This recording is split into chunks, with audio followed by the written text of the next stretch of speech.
sincère bu ñuy wax ñu kii ñu dëggu mooy ni il faut dire à la classe politique lan moo tax du ñuy bëgg itinéraire boobu ngay wax ni moom la à la place de l'autre man li may wax lan la ma sàmba taxul ma dem taxul ah ñëpp a tax may wax globalement muy man muy sama morom d'accord dafa jaaduwul bërki def bi may def ko oui dama am kaar yoo nga xam ni ñu ngi jóge woon Géejawaay bi ñu ñëwee ba wetu je sais pas nu mu tuddati encore immeuble Djily Mbaye la xaw ma jóge Québec police daf leen arrêté mais vous n'avez pas le droit di def ay convoi fii il a fallu que ñu woo ma expliquer police bi ni ko non Sorano lañ jëm ma ne ko bu la neexee bàyyi leen par benn car bu demee ba mu egg nga bàyyi beneen mu dem mun ma non je crois gëm naa li nga mu wax donc je les laisse passer donc une loi dañ koy respecter bu ku nekk respecter sa wàll rek mu dem jàmm am législative yi wax naa la ko sànq nga ni fulla la ko jox ak dayo du sandi tàccoo su ma ko waxee mooy ni ci diggante bi local jàll na fi gis nañ ñu mu demee donte bi ngeen di analyser yéen ñi faree ci benn bokk yaakaar les résultats da ngeen wax ni vous restez majoritaire yow d'ailleurs sax wax nga ko firndelaat ko d'accord nga ci loolu wala déet bien sûr su fekkee ni non loolu même bu fekkee nekk bu Dakar mais bien sûr mais malheureusement mais justement dafa am symbolique non xam nga daf ci am symbolique amu fi xam nga lu fi am on parle de waaw on parle d'élection waaw on parle d'électeurs waaw te du 17 millions sénégalais waaw c'est presque 6 millions maxi waaw ñu woowoon te du ñëpp ñoo voté waaw boo jëlee nombre de votants yi daanaka yeggul sax ci benn lim bi bu ñu leen ko xaajalee seen diggante ak opposition bi quand même nga considérer les grandes villes yi nga xam te ñoo ëpp électorat quand même suñuy dugg ci dëggantaan ci réalité boobu da ngay gis ni cette majorité boobu noonu dañ koy jël avec des pincettes oui ou non alors da ngay fekki ñi doon saaga sénégalais yi comment waaw parce que dama dégg ñaari nit ñu ne ay borom xam-xam la ñooy ñu ni le vote intelligent naka nga mën a jàkkaarloog sénégalais yi di wax vote intelligent non man yegguma foofu non dama ne da nga leen di rejoindre parce que booy wax symbole naan ñi nekk fi gagné non je parle en termes d'électorat d'électorat waaw en termes d'électorat moo tax ma lay wax ma lay dugalal loolu quand tu parles de nombre d'électeurs man yegguma ci spécifié la waaw mais dama ne non tu as dit les grandes communes je veux dire en termes d'électorat waaw mooy gagné rek comme par exemple boo jëlee électorat wu Dakar bokkut ak électorat wu Tivaouane luy différence bi non maanaam si circonscription bi waaw nombre d'électeurs yi mu am maanaam en terme de nombre laay wax fii mun nga am benn 100 000 électeurs muy Dakar nga dem ci benn gox boo xamante ni xëy na moo ëpp Dakar en terme de surface ak yooyu mais vous allez vous retrouver avec 20 000 ou 10 000 électeurs c'est selon foofu laay waxee xam nga même les hommes politiques erreur boobu la ñuy def hommes politiques yu bari je vous donne un exemple xam nga Dakar comme li nga ko waxee enjeu la parce que population bi dafa bari lu dëgg population dafa bari bokk na ci dëkk yi nga xam ni vraiment ñoo ëpp électorat ci Sénégal mais Dakar jëpp dañ koy séddoo ku ne dañ ciy mos ku ne dañ ciy mos aslëf nga génn doo sori nga yem Podor boo fa yemee Macky Sall rawee opposition 80 000 voix nga dem Matam mu rawee leen 100 000 voix ci ñaata électeurs non déggoo li may wax de dama ni soo jëlee électorat wu Dakar par exemple xam nga moo ëpp nañ jël baromètre local yi mujjee génn oui xam nga da nga ciy mos mais li leen yeewu rawee au niveau de Dakar aussi ñaata la man kay yow laay bàyyi man doon maay tontu à ta place soo ma waxee loo xam c'est un fait ma dëggal ko xam nga sànq da nga wax ne moom majoritairement est-ce que du ñun man la c'est un fait non li ma la bëgg a wax xam nga c'est un fait waaw d'accord lu am la d'accord damay dëggal man loo wax muy fait damay dëggal d'accord mais leen loo xam dañ ci sa xalaat la li ma la bëgg a wax nangul la ko ba keroog may gis fait bi il faut comprendre man schéma bi nga xam dama ci liggéey élection yi passé ak yële non je sais à Dakar suñu rawee 100 000 voix à Dakar xam nga bari na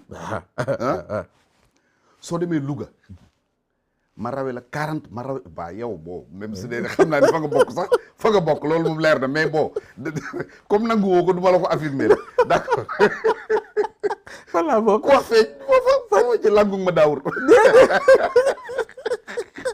maa ngi dëkk Mboro waaw d'accord dama lay wax même booy voté Mboro dama ni Mboro laay voté faruma fenn nag man moom jël la ok d'accord à Dakar sérieux faruma fenn élection présidentielle suñu rawee Macky Sall 100 000 voix à Dakar Dakar boo demee Louga mu rawee leen 40 000 voix nga dem Dagana mu rawee leen 20 000 voix nga dem Podor mu rawee leen 80 000 voix nga dem Matam mu rawee leen 60 000 ou 80 000 voix noonu nga koy wëree ba ngay dem Casamance ngay am benn break.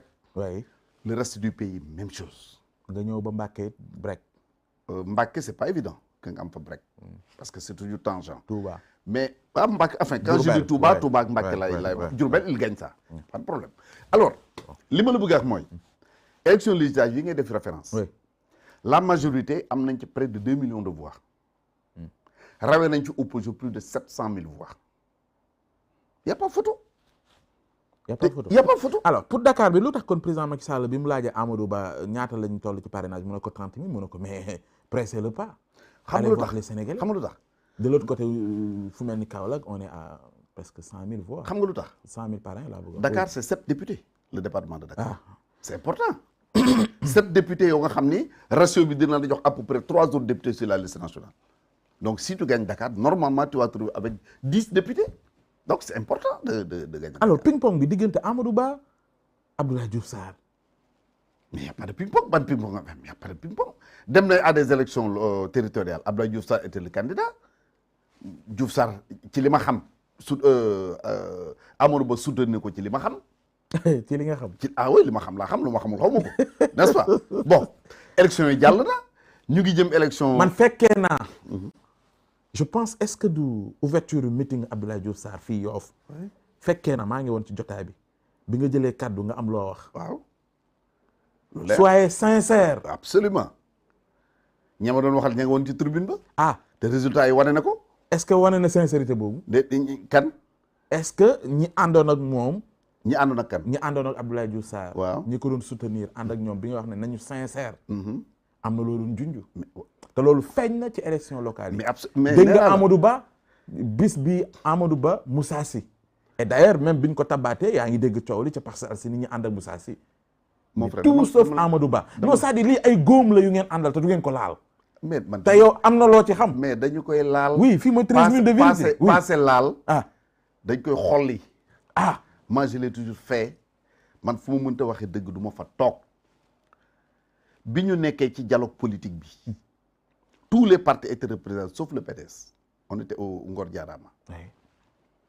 bi ñu ñëwee indi l'élection du maire au suffrage universel direct ci suñu groupe ñun de la majorité on est 20 ci laa leen jëkk wax ne lii ngeen di bëgg a proposer lii ngeen pour ngeen nar ci d'accord ànduma ci parce que moo ñuy rey aux élections ma génn wax ko ci presse bi génn wax ko dem ba ci président Macky Sall wax ko également à la plénière général Niang moo doon présider Babacar Kanté nga fa ak ñeneen ak ñeneen ñëpp ak votre confrère Issa Sall ñëpp a nga fa woon je l'ai dit démontrer chiffre à l'appui pourquoi on ne doit pas le faire ma ne leen mais je suis un démocrate groupe bi ma ànd bu dee ni loolu lañ d'accord dinaa ci rangé wu mais lii ma leen wax jàpp leen ko pour l'histoire booba gisoon nga lii bien sûr cas bi ngay wax ni tey bi ñuy dem aux élections bu doon ni le cas des parcelles dañu ni liste bi Amadou Ba ngi ci Mbaye Ndiaye ngi ci Moussa Seye ngi ci Wana ngi ci ñeneen ak ñeneen a ngi ci bu ñu gañee comme na mu daan amee bu njëkk suñu liste bi gañee ñu toog waxtaan xool kuy doon maire kon du ñu perte parcelle duñu perte parcelle mais dès lors que ne nañ Moussa est le candidat à tort ou à raison ñi nga xam ni bëgguñu woon Moussa doon maire dañuy voter sanction au niveau de la ville de Dakar bu doon ne dañu ne liste bi Amadou Ba mi ngi ci Diouf Sarr ngi ci Seydou Gueye ngi ci Moussa ngi ci Demba ngi ci ainsi de suite ñu dem wuti bu ñu gañee toog xool kan mooy doon maire kan mooy doon adjoint kan mais justement dafa mel ni lu mel noonu tamit yéen taxaw leen ci régler ko te yéen jëm ci ay législatives. non législative ce mal là est toujours là. oui mais législative sax beneen parce que président Macky Sall wax na ko de tout suur leen seen gegeer yi bu koy wax am na lu tax mu koy wax. non c'est vrai mais législative sax beneen niveau la. beneen niveau la parce que ñi nekk candidat aux législatives yi à peu près xam nañu leen. ñi mën a doon candidat ñii doon candidat dinañu leen choisir ñii doon leneen.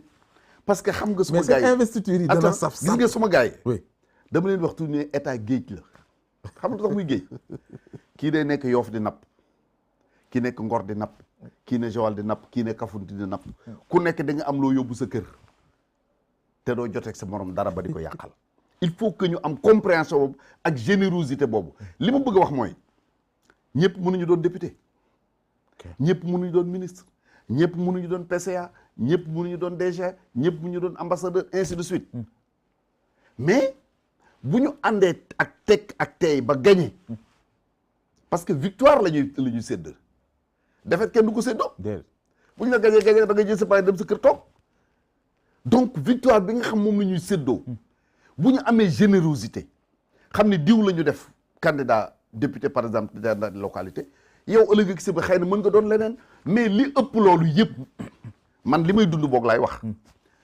1975 76 bi may jël carte PDS tout jeune xalaatuma woon ni un jour dinaa sax diriger une section wala un comité waxuma di ci doon ministre dafa ma gëm tax ma dugg ci donc sooy dugg ci politique c'est pour un idéal toujours sama góor gi ma taseloon Kousanaar dama koy fàttali tout le temps parce que daf ma marqué et c'était en 2010 au cours d'un meeting mu ñëw il arrache le micro ni ma man de 1978 ba Abdoulaye di ñu màkk Koulibantang xeex bu métti bañ fa xeexoon ci la ñu damm sama loxo toj sama bopp bi nii mu wane légit bi mu ni ba Abdoulaye da faloo léegi nag gisuma ko waaye dara naqariwu ma ndax la taxoon ma doon xeex am naa ko am nañu case des tout petits suñu dëkk am nañu fa école primaire am nañu poste de santé am nañu ndox am nañu courant te loolu moo ma taxoon jóg mais mënoo nekk dans un parti politique. mais justement idéal boobu noonu moo amul ci jeunesse bi ngay wax ni xëy na yow ci sa âge ak fi nga toll nii mën nga koo wax. mais ndaw yi ngeen yor ci seen Benno Bokk Yaakaar mais président bu fekkee chaque fois buy wax naan bàyyi leen liste parallèle yi xam na. mais loolu ñooñu nga xamante ne jàpp nañ ne ba léegi mosaguñu parce que seen raisonnement loolu la en réalité xëy na yow proposition yi nga def buñ la déggee peut-être dina wàññi appétit yi. xam nga loolu suñu devoir la gravir autour de député xëy na moo waral muy aiguiser ay appétit. mais dama ni. mais yooyu buñ ko fa teggee mooy li nga wax ni nañu. à la place de salaire nañ ko dindi. def des indemnités absolument. Ousmane non Sonko mën naa revenir pour wax c'est important. oui alors d'abord li ci jiitu pour man c'est la constitution du Sénégal. la constitution. il faut changer la constitution parce que constitution bi ñu ko tëgg buñ ko waxee buñ ko waxul dañu jël la xew France. indi ko Sénégal changer article 1 def ko 2 changer 3 def ko 5. te constitution jàpp naa ni dañ ko war a sukkandiku ci suñu aada suñu cosaan ak suñu ngëm-ngëm. wax ci ak ñi ñu ci war a waxal bu ñu laajee Sénégalais ni lu ngeen bëgg par exemple naka ngeen bëgg ñu fale ko président de la République ñu wax est-ce que da ngeen bëgg limitation mandat du président. justement bokk je reviendrai ak yeneen ak yeneen. Sénégalais joxe seen xalaat ba pare ñu tënk ko loolu dafay mel ni wurus bi nga gas ba génne ko ci suuf xam nga mënu goo ko takk. ñu ñëw na jox ko ay constitutionnaliste ni leen lii kat defar leen ñu ko ba mu nekk constitution bu tegu ci yoon loolu muy benn c'est important ñaareel ba boo jëlee le gouvernement est-ce que jaadu na Sénégal di am gouvernement wu 40 ministres c'est pas raisonnable. moom de 25 ministres la waxoon. d'abord 25 ministres ëpp na xam nga lu tax d'abord di nga ci yàq xaalis bu bëri qu'on le veuille ou pas c'est ça la réalité di nga ci dépenser xaalis bu bëri mais ñaareel ba ministre du ñu am compétence bi ñu war a am.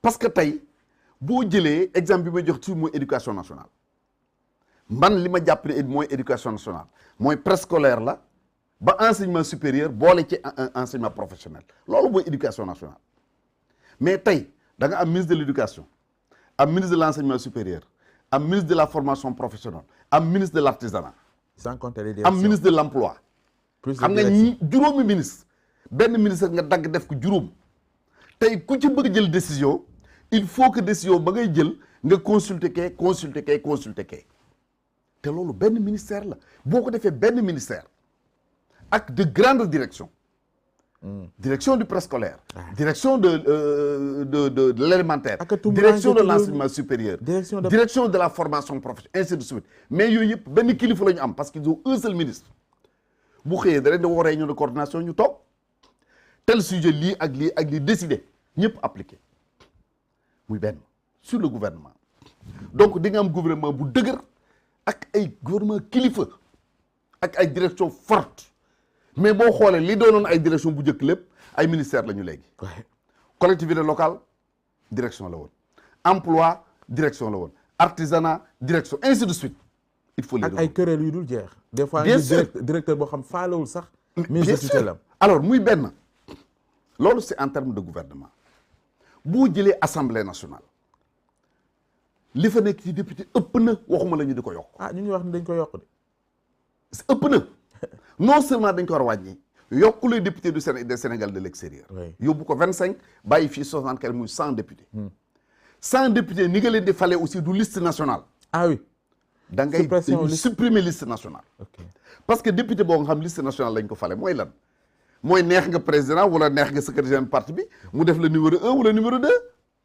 nga jàll loolu moo waral nga dégg gu naan député président la dañ ko daan dégg temps Abdou Diouf temps Abdoulaye Wade ba léegi dañ ko dégg ay député président donc député yi dañuy découper Sénégal xaaj ko juróom-ñaar fukki xaaj ak juróom pour joxe exemple Parcelles Assainies ñu ne leen am ngeen benn député buñ ca tolloo parti bu bëgg présenter sa candidat diw mooy sama candidat kii nii diw mooy sama candidat population bi tànn ki ñu bëgg te pourtant loolu war nañ ko mën a def parce que député yi Sénégal de l'extérieur noonu lañ leen di fale dañu dëgg zone Europe de l'Est Europe de ainsi de suite ay zone lañ leen fale donc war nañ ko mën a def au niveau national bi ci des mooy wàññi dindi seen salaire dindi ko complètement yow boo nekkee médecin ku nekk xam ne Sénégal médecin yi doyul jàngalekat yu doyul leneen rek leneen doyul pourquoi yow boo nekkee médecin nekk fële ca yang-yang wala ca Fongolimbi wala ca Kédougou ñu fal la député nga daal di ranger sa blouse teg dindi say outils teg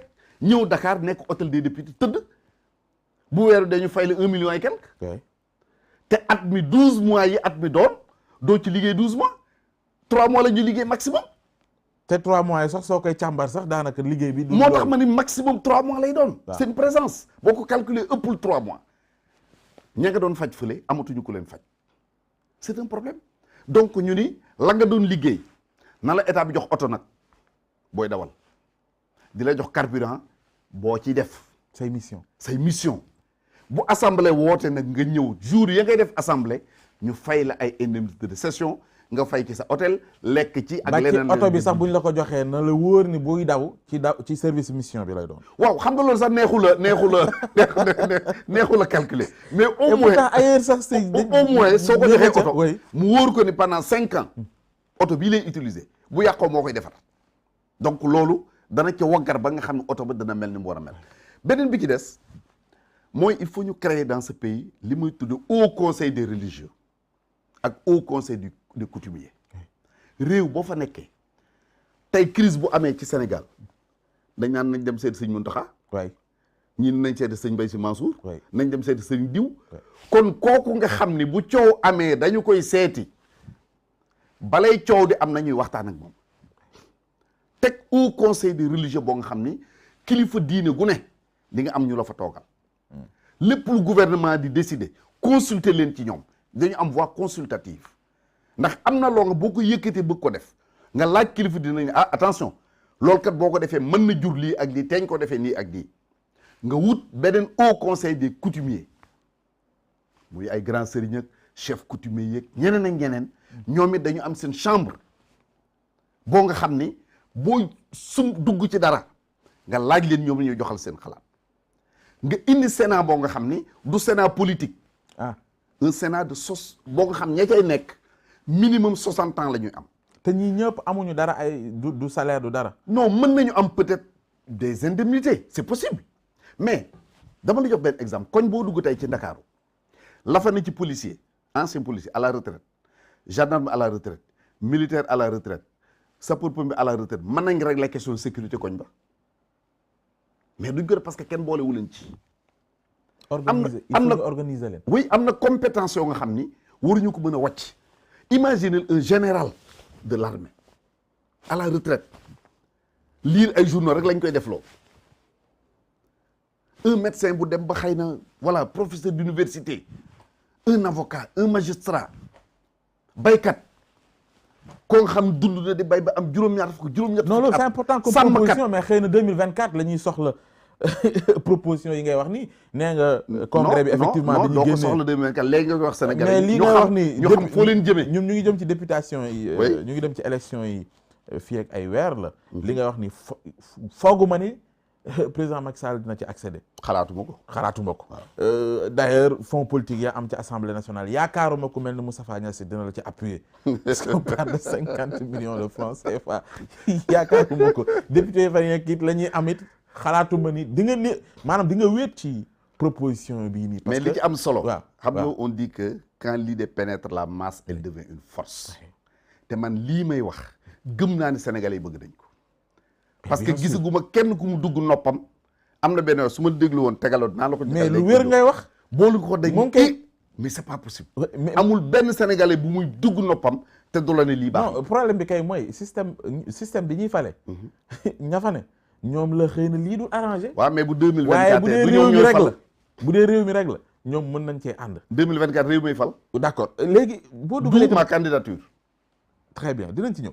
léegi boo dugalee xam naa foofu la ñuy jeexale limitation mandat gëmoo ko. déedéet parce que du démocratie. alors loolu day dugg ci fi ñu ci toll nii ci troisième candidature gis nga Boubacar Camara daanaka semaine bi yëpp moom ci la xëy ci la gont mooy ni génnagu ci moom président Macky Sall ci logique boobu la ne. non su ngeen gisee maanaam fu ne ma ngay wër di inaugurer ak yooyu c'est pour légitimer troisième candidature am te ci la jëm bàyyeegu ko. xam nga man ñooñu bokk ma ñu ay niveau yu ñuy waxee. parce que ñoom dañuy raisonner pour nit donc lu ponctuel lii lu ñu war a régler ba nekkuma ci loolu. man li may wax mooy luy taxawal Sénégal defar Sénégal pour toujours gëm naa ni réew lii combat bi ñu war a mëne mooy élection di jaar yoon te loolu gagné nañ ko au Sénégal. élection locale yi ñu génn wane na ko. élection affaire code électoral dama koy yàgg di wax ñu di ko diingat tey ñëpp am nañ ci firnde. Depuis le code consensuel de 92 qu'on appelle code Kéba Mbaye ba fi ñu toog di wax nit mënul sàcc élection au Sénégal. mais dina am ay galgal nag ci ay parrainage. ban galgal non attends parrainage c'est normal France ngi nii dañ def parrainage bërki dem. mais bokkul. quelle est la différence. des élus. mais boobu moo gën a metti non attention parrainage des élus moo gën a metti parce que da ngay xam ni réew mi 500 députés fa nekk. non en termes de vérification laa wax. non attends vérification bi amul benn problème. ñoom ñoo la gën a xam ne amul problème yow am ngeen outil yi. attends dama lay wax ngeen outil de vérification. non dama lay wax mais ñu ci ëpp ci opposition xam nan la ñuy vérifier. xam nañu ko. ah bon. dañuy bàyyi wax ci suuf di wax ci kaw. comment ça. ku dem conseil constitutionnel ba ngay déposer say liste. xam nga war nañ la naka lañ koy vérifier. ñëpp xam nañ ko mais attends est-ce que yaakaar nga ni bu doon njuuñ njaaj état bi dina jàppale Ousmane Sonko pour mu mën a am ay parrainage bàyyi ñeneen ñi faut logique. il faut logique parce que bu amoon ku leen lakkaloon wét moo doon Ousmane Sonko mais liggéey na nit da nga wax dëgg da nga koy nangu. liggéey na sur le terrain ba xam nga bi mu dugg assemblée plus fort reste la duggee. mais ba mu duggee assemblée xam na ni dafa bëgg a dem élection lii moo ko fay yóbbu liggéey na parce que am na ñaari volets yoo nga xam ni kenn mënul contester Ousmane Sonko liggéey na ci. mooy liggéey na pour am parrainage liggéey na pour am ñu ko teewal ci réseaux sociaux yi ñaar yooyu moom rek la na donc ku bëgg a nekk candidat da ngay jóg liggéey yi am ay parrainage. kon looloo indi jokkoo Macky jokkoo ak ndaw ñi. lan moo ko indi maanaam pour am présence moom it ci réseaux sociaux. non je ne sais pas. loolu xaw ma ko xaw ma lu ko indi. man daal li ma xam mooy comme réglé nañu ni élection kenn mënu ko sàcc au Sénégal. d'accord li ci des mooy nañu bàyyi peuple sénégalais muy seet ku ko doy. fal nañ la def nga liggéey bu baax buñ la bëggee falaat 10 fois ñoo xam defoo liggéey bu baax ñu wàcce la te loolu yomb na. kon nañ fi jëlee ay mandat wu ñaari Abdoulaye Wade doonoon na candidat pour la troisième fois. oui est-ce que jàll na jàllul. donc nañu bàyyi peuple bi mu décider ñii def ay dugal ci ay constitution ci ay mandat wu ñaari mandat yu 5 ans. non jamais sénégalais buñ la bëggee fal fukki yoon libre nañ ci fal la fukki yoon dañu ne en démocratie le pouvoir appartient au peuple. le peuple est souverain. ki souverain nag kii war a décider doo ko ni lii ngay def ak doo def lii. lii waxtaan nga ci njiit li proposé. du ma ci wax ak moom parce que yoonum nekku ci. samay proposition la man. oui mais je veux dire su fekkee ni moom agréé na ko war na mën a préparer benn référendum maanaam boo ci waxtaanee mu waajal référendum ngir ñu xool loolu ndax. lu mën a nekk musuma ci wax ak moom te du ma ci wax ak moom. ndax la sama projet de société la.